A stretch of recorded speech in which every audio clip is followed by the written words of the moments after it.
അവര് പറയുന്നത് പൂർണ്ണമായിട്ട് വിശ്വസിക്കാൻ പറ്റുന്നില്ല. എവിടെയോ എന്തോ ഒരു ലൂപ്പ് ഹോൾ.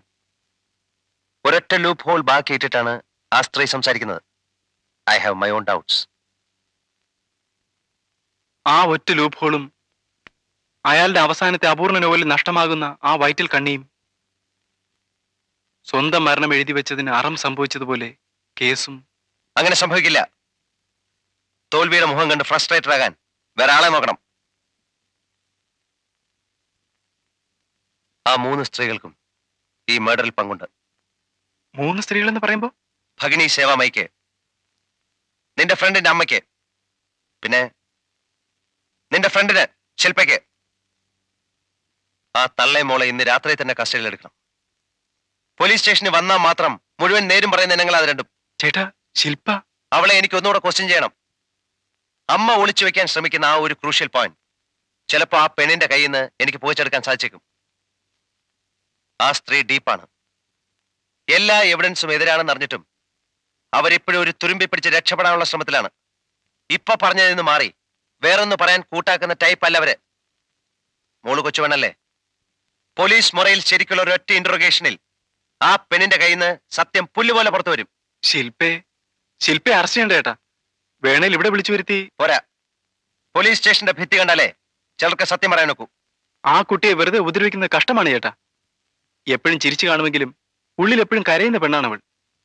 എനിക്കറിയുന്ന പോലെ വേറെ ആരും അവൾ അറിഞ്ഞിട്ടില്ല. നീ പറയുന്നത് നിന്റെ സെന്റിമെന്റ്സ്. എനിക്കത് കാണാൻ സാധിക്കില്ല.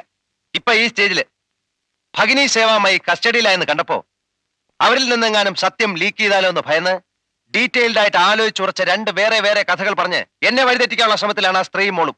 അത് നടക്കില്ല. ചേട്ടാ പ്ലീസ്, ദയവേത് ആ കുട്ടിയെ ലോക്കപ്പിലിടരുത്. ഒരൊറ്റ രാത്രി പോലീസുകാരുടെ കസ്റ്റഡിയിൽ ഏൽപ്പിച്ചു കൊടുത്താൽ ആ കുട്ടിയുടെ ലൈഫ് അതോടെ സ്പോയിൽഡ് ആകും. അവൾ അതിന് തക്കവണ്ണം ആരോടും ഒരു തെറ്റും ചെയ്തിട്ടില്ല. Let me tell you something. നീ നിന്റെ കാര്യം മാത്രം നോക്കിയാൽ മതി. This is none of your business. ചേട്ടാ പ്ലീസ്.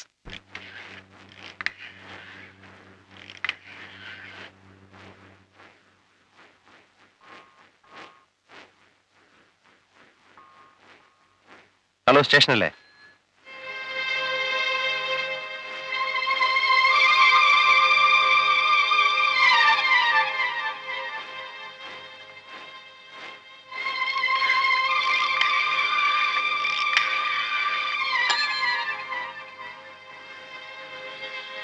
അനി, ശില്പയെ അറസ്റ്റ് ചെയ്യാൻ വേണ്ടിയിട്ട് ചേട്ടൻ സ്റ്റേഷനിൽ വിളിക്കണ്ട. ആ മനുഷ്യന്റെ മരണത്തിന് കാരണം ഞാനാണ്.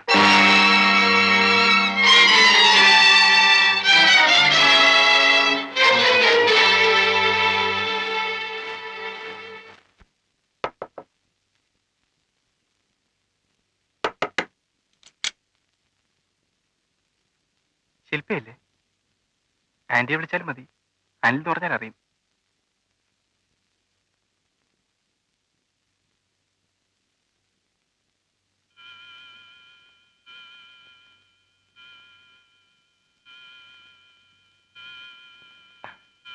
ശില്പ ഇവിടെ ഇല്ല. ഇതുവരെ എത്തിയില്ലേ? പുറത്തു പോകുന്ന എന്നോട് പറഞ്ഞിരുന്നു. പക്ഷെ 5:30 ഷുവറായിട്ട് തിരിച്ചെത്തുന്ന. ഇവിടെ ഇപ്പോഴില്ലെന്ന് പറഞ്ഞില്ലേ? ഉടനെ വരില്ലേ?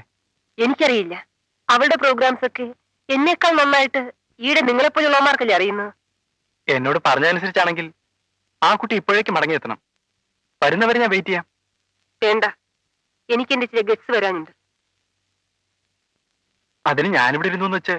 എനിക്കിത് ഇഷ്ടമല്ലാന്ന് പറഞ്ഞില്ലേ?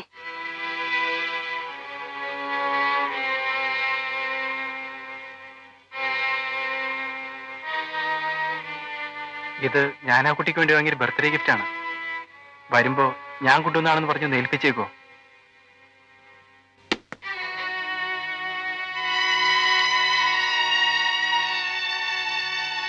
സിനിമാക്കാരന്റെ ഗിഫ്റ്റ് ആകുമ്പോ അതുപോലെ കോസ്റ്റ്ലി ഗിഫ്റ്റ് ആയിരിക്കും അല്ലേ?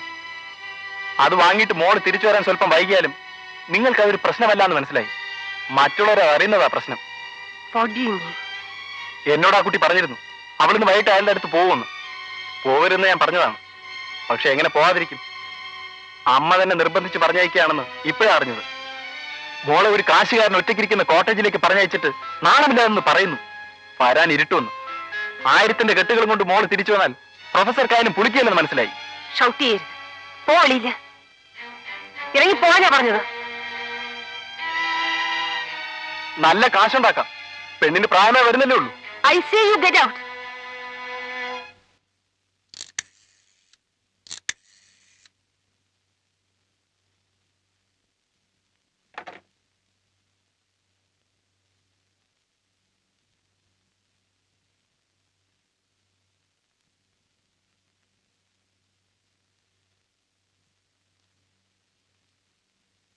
ഇരിക്ക്.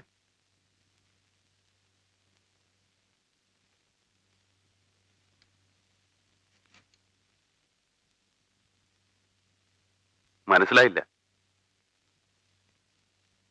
എന്താ വേണ്ടത്? ഒന്നുകിൽ കാര്യം പറയും, ഇല്ലെങ്കിൽ ഡിസ്റ്റർബ് ചെയ്യാതെ എഴുന്നൊരു സ്ഥലം വിട്. ഞാനിവിടെ ഇരിക്കുന്നത് നിങ്ങൾക്കൊരു ഡിസ്റ്റർബൻസ് ആണെന്ന് എനിക്കറിയാം. പക്ഷേ ഡിസ്റ്റർബ് ചെയ്യാൻ വേണ്ടി തന്നെയാണ് വന്നിരിക്കുന്നത്. എന്നെ പർപ്പസ്ഫുൾ ആയിട്ട് ഇവിടെ വന്ന് കയറി ഡിസ്റ്റർബ് ചെയ്യാണ്ടൊക്കെ വണ്ണം എനിക്ക് നിങ്ങളെ യാതൊരു പരിചയമില്ലല്ലോ. ഇല്ല, പക്ഷെ എനിക്ക് നിങ്ങളെ അറിയാം. നിങ്ങളെക്കുറിച്ച് എല്ലാം അറിയാം. പണത്തിന്റെയും ഗ്ലാമറിന്റെയും മറവിൽ നിങ്ങൾ വച്ചെടുത്തുന്ന സകല കളികളും എനിക്കറിയാം. എഴുന്നേക്ക്. ഇറങ്ങാ വെളിയില്. എന്തെങ്കിലും പറയാനുണ്ടെങ്കിൽ ജാട കാണിക്കാതെ പറഞ്ഞു തൊലച്ചിട്ട് പോ. അതല്ല കണ്ണി കണ്ട ഗുളിയോ പൊടിയോ ഒക്കെ അടിച്ച് കയറ്റിയിട്ട് ഷൈൻ ചെയ്ത് കളയാമെന്ന് വിചാരിച്ചു വന്ന് കയറിയതാണെങ്കിൽ കഴുത്തിന് പിടിച്ച് ഞാൻ പുറത്താക്കും. നിങ്ങളുടെ മുമ്പ് ഷൈൻ ചെയ്തിട്ട് എനിക്കൊരു പുല്ലും കിട്ടാനില്ല. ഇല്ലല്ലോ. ഇല്ല, ഞാൻ വന്നത് നിങ്ങളുടെ ബെഡ്റൂമിൽ കൊണ്ടിട്ടിരിക്കുന്ന ആ പെൺകുട്ടിയെ കാണാനാണ്. എനിക്ക് അവളോട് 2 വാക്ക് ചോദിക്കാനുണ്ട്. അത് ചോദിച്ചിട്ട് ഞാൻ ഇവിടുന്ന് പോവുള്ളൂ. ബെഡ്റൂമിൽ കൊണ്ടിട്ടിരിക്കുന്ന പെൺകുട്ടിയോ? ഇവിടെ അങ്ങനൊന്നുമില്ല. അതുണ്ടോ ഇല്ലയോ എന്നുള്ളത് ഞാൻ കയറി കണ്ടുപിടിച്ചോളാം. റൂമിനുള്ളിലേ കയറരുത്. കയറും. ഇല്ല, ഇത് എന്റെ സ്ഥലമാണ്, എന്റെ വീടാണ്. എന്റെ പെർമിഷൻ ഇല്ലാതെ ഒരുത്തനും ഇതിനകത്ത് കാലെടുത്ത് വെക്കില്ല. വെക്കും. അല്ലെങ്കിൽ നിങ്ങൾ തന്നെ അവിടെ പുറത്തോട്ട് വിളിച്ചിറക്കിത്താ. ബാക്കി കാര്യങ്ങൾ ഞാൻ നോക്കിക്കോളാം. നാണമുണ്ടോ മനുഷ്യൻ നിൽക്ക്? ഓളാകാൻ പ്രായമുള്ളൊരു പെണ്ണിനെ ഇറങ്ങി പോ പട്ടി.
ഇത് പറയുന്നവരെ ഒരു കൊലയാളിയും ആ കൊലപാതകം അന്വേഷിക്കുന്ന പോലീസ് ഓഫീസറുമായിട്ട് നമ്മൾ അകന്നു പോയിരുന്നു.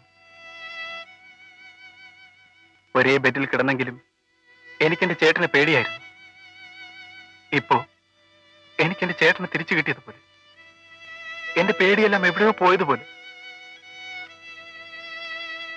ഇനി എനിക്ക് ആരെയും പേടിയില്ല, ഒന്നിനെയും പേടിയില്ല. എന്റെ മനസ്സിപ്പോ ശാന്തമാണ്. ഈ കേസിൽ എന്റെ ചേട്ടൻ തോൽക്കാൻ പാടില്ല. ഇതിന്റെ പേരിൽ എന്റെ ശില്പ നശിക്കാൻ പാടില്ല.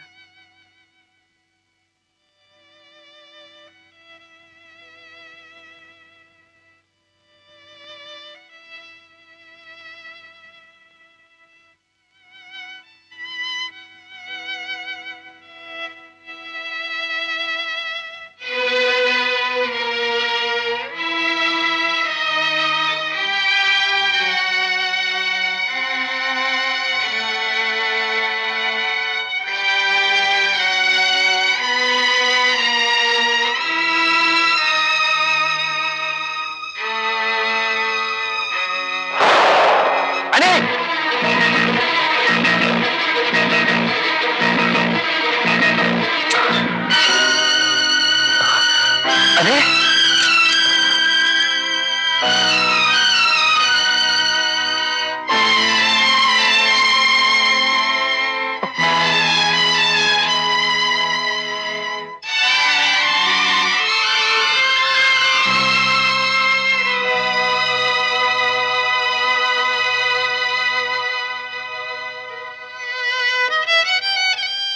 ഫിലിം ഡയറക്ടർ ഹരീഷ്ണനെ കൊന്നത് ഞാനാണ്.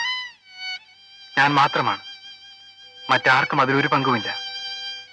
ഞാൻ ജീവിതം ഒടുക്കുന്നത് എന്റെ ചേട്ടൻ ഉൾപ്പെടെ ഞാൻ ഇഷ്ടപ്പെടുന്ന 1-2 പേർക്ക് ഉണ്ടാകാനിടയുള്ള ബുദ്ധിമുട്ടുകൾ ഒഴിവാക്കാനാണ്. ഇത് വായിച്ചു കഴിഞ്ഞപ്പോ എന്റെ ഇപ്പോഴത്തെ പേടി അതല്ല. സ്വന്തം മരണം എഴുതി വെച്ചത് അങ്ങേർക്ക് അറിയാൻ പറ്റിയതുപോലെ കേസും ബുക്കിലെ പോലെ വൈറ്റിൽ ക്ലൂ ഇല്ലാതെ കലാശിക്കുമെന്ന്. ഇനി അവിടെ അറിയാൻ പറ്റിയല്ലോ.